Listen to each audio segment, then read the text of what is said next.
This time, I didn't stop my fiance from running into the fire to save his non-biological niece, Olivia Emerson. Instead, I watched as the flames swallowed him whole. In my past life, a fire had broken out at the hotel on our wedding day. Hades and I escaped, but Olivia was trapped inside. As the flames grew, I did everything I could to stop him from charging in to rescue her. When the fire was finally extinguished, Olivia was dead. Hades claimed he didn't blame me, even buying diving tickets for me and our son. But on our third wedding anniversary, 300 feet below sea level, he ripped out our oxygen tank and snarled, "You're the reason I couldn't save Olivia back then. Now, a life for a life." I cried and begged him to spare our son, insisting he was innocent, but Hades swam away without looking back. In the end, my son and I suffocated to death. Afterward, I learned Hades had always been in love with Olivia and hated me for stopping him from saving her. When I opened my eyes again, I was back on the day of the fire. Choking on thick smoke, I realized I had been reborn. My gaze darted around until I saw Hades trying to break down a door to save Olivia. "Hades," I shouted. He looked at me, unhappy but determined. "You won't talk me out of it. Although Olivia and I aren't related by blood, she sees me as her uncle. I have to take responsibility for her well-being. You can leave if you want, but I'm not going anywhere. And if you're not going to help, then don't get in the way." This time, instead of stopping him, I readily agreed.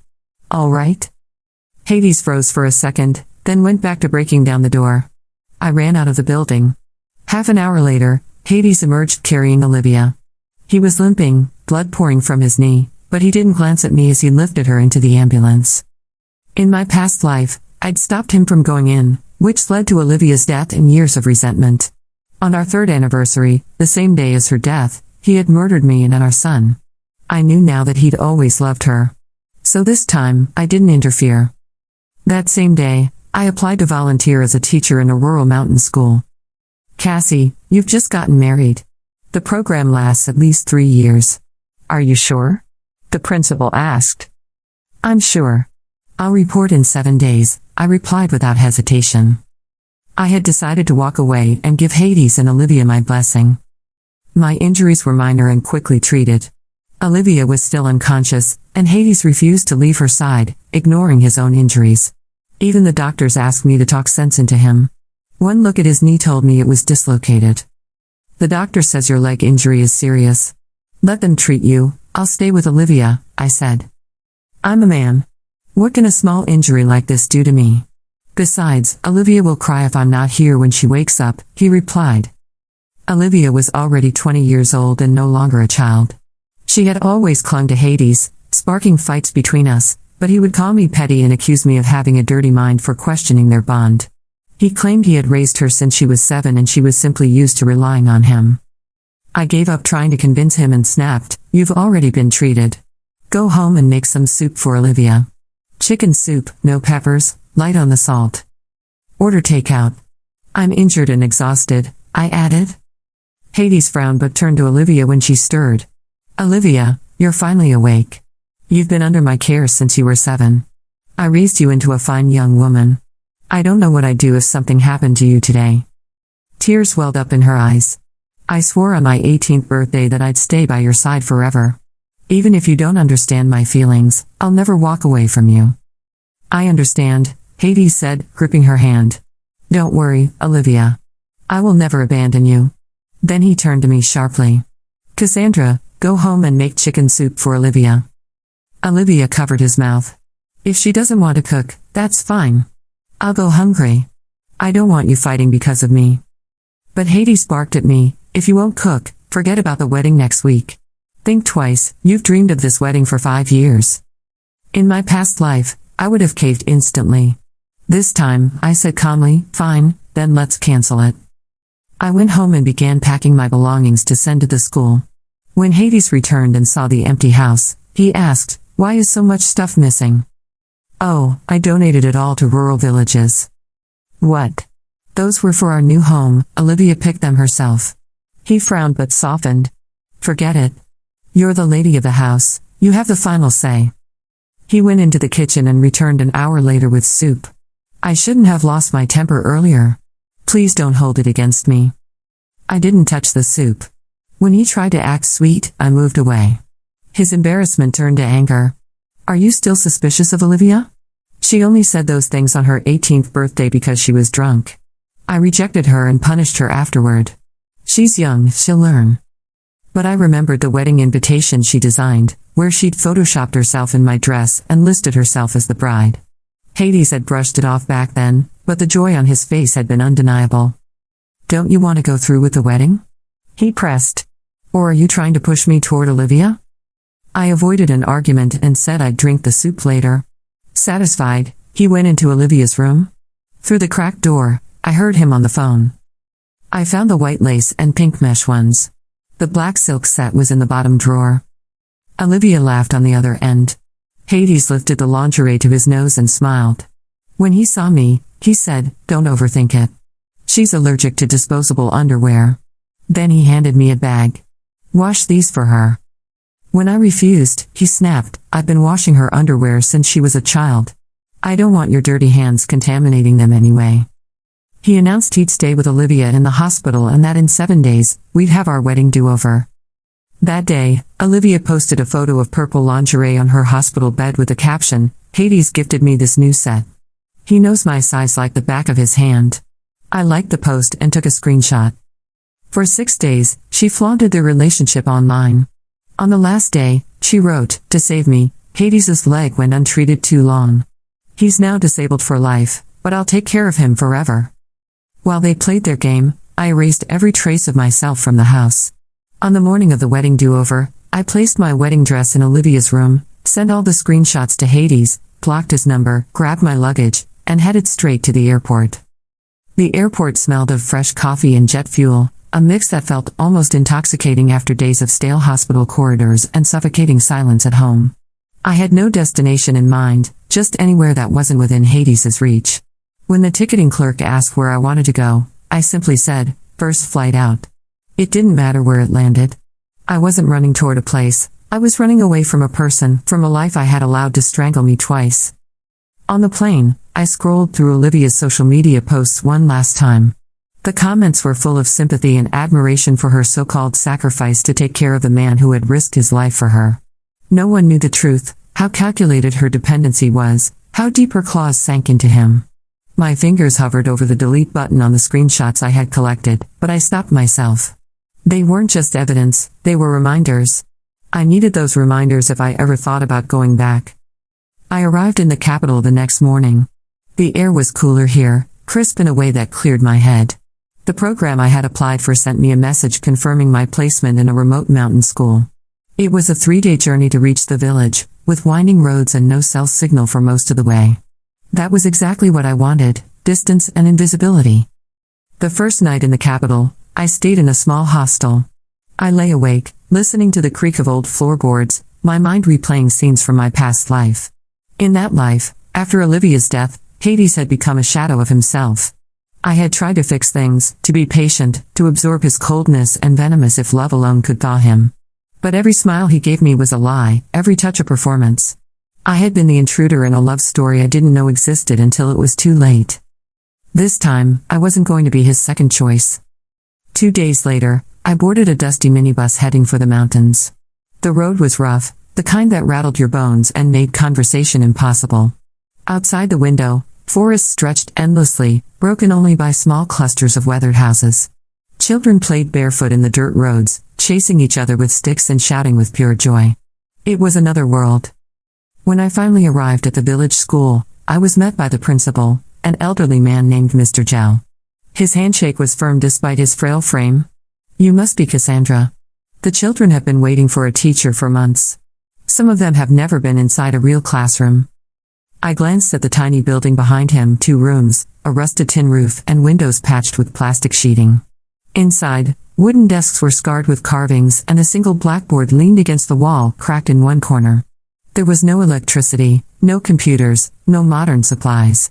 But there were 20 pairs of curious eyes peeking at me from the doorway, each one wide with anticipation. That night, I sat by a small oil lamp, planning my first lesson. My hands shook, not from fear, but from a strange, unfamiliar excitement. For the first time in years, my decisions were entirely my own. No one could order me to cook soup, to wash someone else's lingerie, to stand in the shadow of another woman. Still, the past crept in like an uninvited guest. On the second week, while teaching numbers to a group of first graders, I noticed a folded note in my bag. It wasn't from the children, it was my old wedding invitation. Not the official one, but the edited version Olivia had made, with her face where mine should have been. I had meant to throw it away months ago, but now it was here, mocking me. I burned it that night in the stove. The flames licked at the paper greedily, and for a moment, I thought of the hotel fire.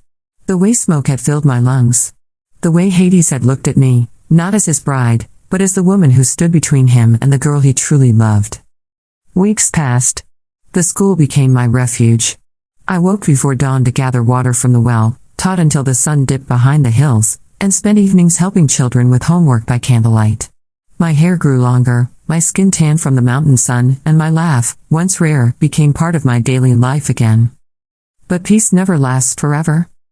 One afternoon, while leading the children in a reading exercise, I saw a stranger standing by the door. Tall, in an expensive coat that didn't belong in this place, his eyes swept the classroom until they landed on me. My stomach clenched. Hades. He looked thinner, older, his once confident posture now slightly slouched. But his eyes burned with the same intensity I remembered. The children stared at him in awe. He was a figure out of another world. Class dismissed, I said softly, forcing a smile for the children as they filed out. When the room was empty, he stepped inside. So this is where you've been hiding? I didn't flinch. It's not hiding if I'm exactly where I said I'd be. His jaw tightened. You left without a word. Do you have any idea what you've done to me? To Olivia? I laughed bitterly. What I've done?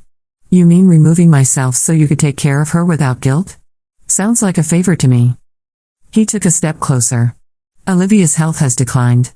She misses you. She wants you to come back. The audacity almost made me smile. She misses me? Or she misses having someone to humiliate? Hades's gaze flickered, just for a second. I made mistakes. But I can fix them. We can start over.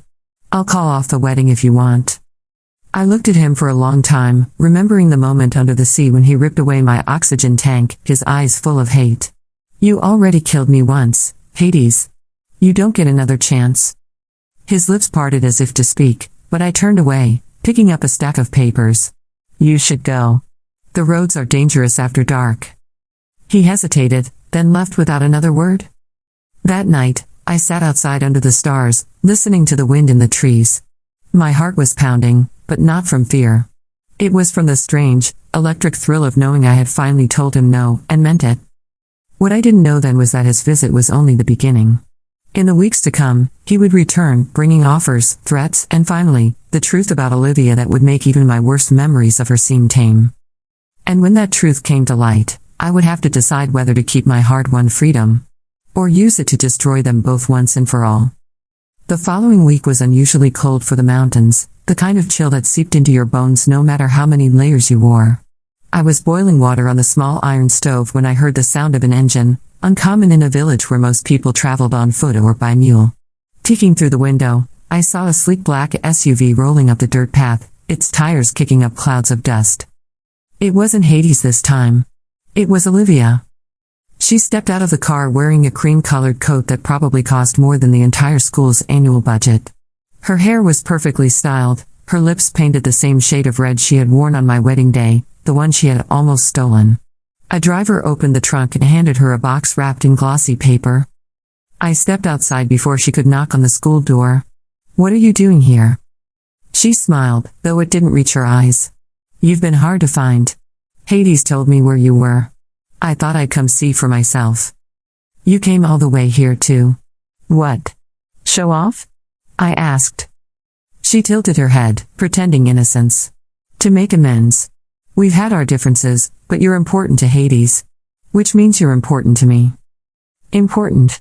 The word felt like poison in my mouth. In my past life, important had meant being tolerated, kept around as long as I didn't interfere with what she wanted. I crossed my arms. If you have something to say, say it. I have work to do. She stepped closer, lowering her voice. He's miserable without you. He pretends he's fine, but I know him better than anyone. You could come back, you know. We could start over. The three of us. I almost laughed. The three of us? Olivia, you've been trying to erase me from the moment we met. Her smile sharpened. Maybe. But now I think it's better if you're around. See, Hades is stubborn. He won't admit he wants me unless there's some obstacle. And you, dear Cassandra, are the perfect obstacle. I stared at her, trying to decide if she was just being cruel or if she truly believed her own twisted logic. You're insane. She shrugged. Insane maybe. But you know it's true. You leave, and he chases you. You stay, and he keeps fighting for me. Either way, I win. Before I could respond, she held out the box. A gift. For the school. I didn't want to touch it, but the children had gathered behind me, their curious eyes darting between us. I took the box inside and opened it. Inside were thick winter coats, good ones, sturdy enough to survive the mountain cold. For a moment, I almost forgot who had sent them. You should thank me, Olivia said from the doorway, her voice dripping with false sweetness. I didn't. Instead, I turned to the children. Try them on. Make sure they fit. They scrambled to obey, their laughter filling the room.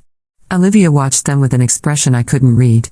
Then, quietly, she said, You know, Hades's injury was worse than he told you. The doctors say he may never run again. He blames himself for not being fast enough that day. But deep down, I think he blames you, too. The words were a blade, sliding neatly between my ribs. But I refused to give her the satisfaction of seeing me flinch. Then it's a good thing I'm far away.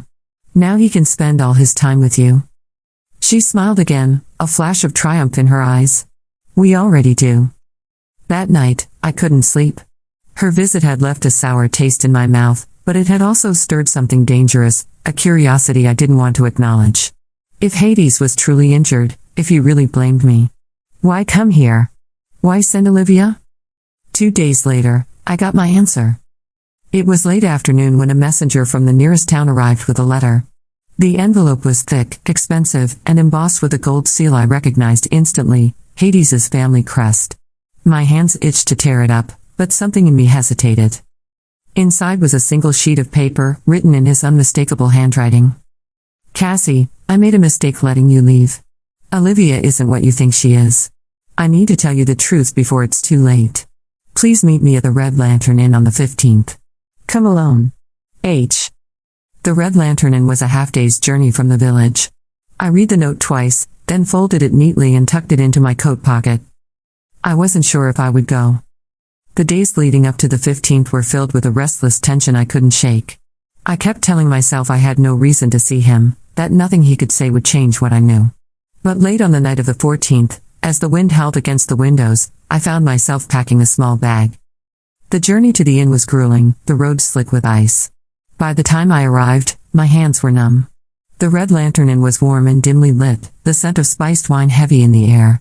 A server led me to a private room in the back. Hades was already there.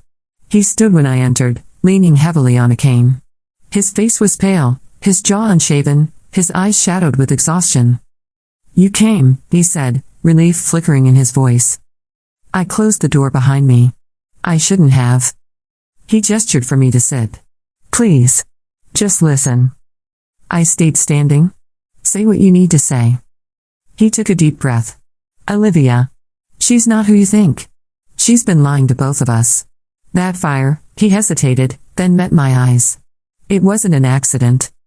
The room seemed to tilt. What are you talking about? She said it, Cassie. She wanted to frame you, to make it look like you stopped me from saving her. She's been manipulating me for years. And I let her. I was blind. I searched his face for any sign of deception, but all I saw was a desperate, haunted sincerity. Why tell me now? I asked. Because she's planning something worse. She's after the inheritance. And anyone who gets in her way, he broke off, his hand tightening around the cane. I think you might be in danger. For a long moment, I just stood there, the weight of his words settling over me like fresh snow. In my past life, I had died hating him for loving her. Now he was telling me she had orchestrated the very events that destroyed us both. I wasn't sure if I believed him. But one thing was certain, if Olivia had started the fire once, she could do it again. And this time, I wasn't going to be the one who burned. I left the red lantern in before the candles in the private room had burned halfway down. Hades had tried to follow me, calling my name in that same pleading tone he had once used to convince me to marry him, but I kept walking until the cold air swallowed his voice. His words looped in my head like an echo I couldn't silence. Olivia set the fire. If that was true, it meant my death in my past life had been the result of a chain of lies and manipulations more deliberate than I'd ever imagined. It meant the woman I had despised for her shameless obsession with Hades was far more dangerous than I had given her credit for. But it also meant Hades had been her puppet for years, and I wasn't sure if I could separate the strings from the man. When I returned to the village the next day, the mountains seemed sharper, the shadows longer. I threw myself into teaching, trying to let the children's laughter drown out the unease gnawing at me. But 3 days later, that fragile peace was shattered. I had just finished a lesson when one of the older boys burst into the classroom, panting. "Teacher Cassandra, there's a woman at the school gate. She says she's your sister." I didn't have a sister. Stepping outside, I saw her immediately, Olivia, standing in the snow with a shawl draped loosely over her shoulders, her driver hovering a few feet behind her. She smiled when she saw me, but her eyes glittered like ice. "You've been avoiding me," she said, brushing a flake from her sleeve. "I thought we should talk face to face." "I have nothing to say to you." "Oh, but I have something to say to you." She took a slow step forward. "Hades is weak right now. Vulnerable. And you," she tilted her head, "you're the one thing that could ruin everything for me. So here's my offer, you disappear. For good this time. No more teaching, no more wandering, no more contact with him." I laughed, sharp and humorless. "That's not an offer. That's a threat." She smiled wider. "Call it what you like. But you should know. Accidents happen here in the mountains all the time. Slippery roads, faulty stoves, wild animals. No one would ever know." The children were watching from the classroom doorway, their faces pale. I stepped closer to her until we were only inches apart. "If you ever come near me again, Olivia, you'll find out exactly how much I've changed since the last time we met." Her smile faltered, but only for a second. "You're more entertaining than I thought." She turned and walked back to the SUV, her driver opening the door for her. "Enjoy your little school while it lasts." For the rest of the day, my hands wouldn't stop shaking. I double-checked the locks on my door that night, then placed a kitchen knife under my pillow. Sleep came in short, restless bursts. The next morning, a package arrived. No sender, no note, just a small, square box wrapped in plain paper. Inside was a single charred matchstick and a photograph of the school, taken from a distance. I sat down hard on the edge of my bed. This was her warning. She wanted me to know she could reach me here, that nowhere was safe. That afternoon, I walked to the post office in the nearest town and mailed the screenshots I had saved months ago, the lingerie photo, the captions, the edited wedding invitation, to a lawyer in the capital I had once met through a friend. Along with them, I enclosed a short letter. "If anything happens to me, investigate Hades Emerson and Olivia Emerson. Start with this." Days passed without incident, but the village felt different. Every stranger's face lingered too long in my mind. Every unexpected noise at night made me sit up in bed. And through it all, Hades sent letters, pleas for me to call him, promises to explain more, to protect me. I didn't answer. Then, one evening, as the sun dipped behind the mountains, I heard footsteps crunching in the snow outside my window. Slow, deliberate. I grabbed the knife from under my pillow and stepped quietly to the door, pressing my ear against it. The footsteps stopped. And then, knock, knock, knock. I opened the door just enough to see Hades standing there, his cane in one hand, a small duffel bag in the other. His face was drawn, his lips chapped from the cold. "I didn't know where else to go," he said. "She's gone too far this time." Something in his voice made my stomach tighten. "What happened?" "She tried to burn my house down," he said, stepping inside without waiting for permission. "But it wasn't just the house she wanted to destroy. She had papers, my father's will, documents about the inheritance. They're gone." He dropped the bag on the floor and sank into the nearest chair. "I should have listened to you. I should have left her years ago." I stayed by the door, my fingers tight around the knife handle. "Why are you here, Hades?" He looked up at me, his eyes raw. "Because I can't fight her alone. And because I need you to believe me." I didn't answer right away. Outside, the wind howled, rattling the windows. Somewhere deep inside me, a dangerous idea began to take root. If Olivia had turned on him, if she had gone this far, maybe it was time to stop running. Not to save Hades, but to finish what she started and make sure she never had the chance to try again. The decision settled over me like the first heavy snow of winter, quiet, cold, and absolute. I had spent 2 lives letting Olivia dictate the terms, whether by manipulation, cruelty, or calculated charm. This time, the end would belong to me. Hades stayed in the small guest room of the school's quarters that night. I didn't trust him, not entirely, but I could see the strain in his body, the way his hands shook when he thought I wasn't looking, the way his cane trembled against the floor. Whatever had happened, Olivia had struck a blow that rattled even him. In the early morning, I walked to the post office again. This time I sent 2 letters, one to the lawyer I had already contacted, authorizing him to move forward with legal inquiries into Olivia's finances, and another to a journalist in the capital known for digging into scandals that polite society liked to bury. I included every piece of evidence I had, the screenshots, the lingerie posts, the altered wedding invitation, and copies of Hades's recent letters. When I returned, Hades was at the kitchen table, his head bowed over a steaming cup of tea. "She'll come after you now," he said without looking up. "She already has," I replied. "That's why I'm not going to wait for her next move." We left the mountains together the next day. The trip to the capital was tense, filled with long silences and occasional bursts of conversation that died as quickly as they started. Hades explained more as we traveled, how Olivia had charmed his father's associates, how she had maneuvered herself into control of key assets, how she had convinced almost everyone around them that she was the wrong party in every conflict. By the time we reached the capital, the lawyer had already begun his work. He'd found traces of offshore accounts linked to Olivia, transfers made in the months before and after the hotel fire. The journalist was interested, very interested, but wanted a public hook, something undeniable.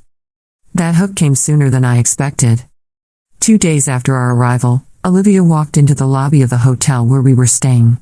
Her coat was white, her hair perfect, her expression one of barely concealed fury. The journalists I'd tipped off were waiting nearby, their cameras hidden but ready. "Cassie," she said, her voice carrying just enough to reach the small crowd in the lobby. "I hear you've been telling stories about me. Dangerous ones." "I don't tell stories," I said calmly. "I tell the truth." Her eyes narrowed. "Careful. I can still make you disappear." The flash of a camera caught the moment, her face twisted, her words caught on recorders. The journalist stepped forward then, politely but firmly asking her to comment on the allegations of insurance fraud, inheritance theft, and arson. She froze. Just for a heartbeat. And then the mask slipped, replaced by a glare so venomous it sent a shiver down my spine. "You think you've won?" she hissed. "This isn't over." "Oh, it's over," I said softly, leaning closer so only she could hear. "Not because I say so, but because this time, I've set the fire." By nightfall, the story had broken online. Images of Olivia in the lobby, audio of her veiled threat, and documents leaked from the lawyer's files painted a picture too detailed for her to talk her way out of. The public turned quickly, sympathy evaporating, replaced by outrage. Within a week, authorities froze her accounts. She was summoned for questioning in connection with the fire that had nearly killed her years ago, the one she'd used to frame me. Hades, for once, didn't try to shield her. I didn't stay to watch the rest unfold. 2 weeks later, I was back in the mountains, my classroom once again filled with the sound of children's voices. The coats Olivia had sent still hung on their hooks, but now they were just coats, no longer tainted by the hands that gave them.